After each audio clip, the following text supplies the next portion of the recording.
नांदेड शहरातल्या मिलगेट परिसरात महापालिकेच्या कर वसुली पथकाने बँड बाजा लावून एका मालमत्ता धारकांकडे थकीत कर वसुलीसाठी तगादा लावला। यावेळी मालमत्ता धारकाने संतप्त होऊन वसुली पथकातील अधीक्षक गौतम कवडे यांना मारहाण केली।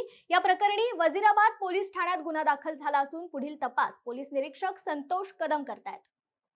जंग मालमत्ता जप्त करणं, जसे की टीव्ही, मोबाईल, गाड्या जप्त करणं ह्याची पण कार्यवाही करण्याचं सुरू झालेले आहे। तसेच भूखंड, नळखंडन, ड्रेनेज खंडन हे दरवर्षीच करतो।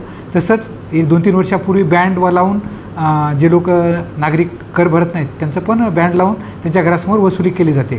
तर यावर्षी ते 2-3 वर्षाची प्रथा बंद पडली होती, पण यावर्षी माननीय आयुक्त डोईफोडे सरांनी ती प्रथा सुरू करून आजपासून बँड लावून वसुली सर्व प्रभागामध्ये सुरू झालेली आहे।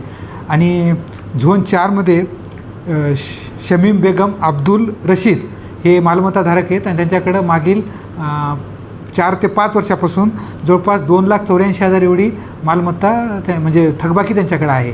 आणि आजचं जे आहे टार्गेट 3 लाख आणि त्यावर जवळच्या लोकांना आज सगळ्या झोनमध्ये टार्गेट केलेले।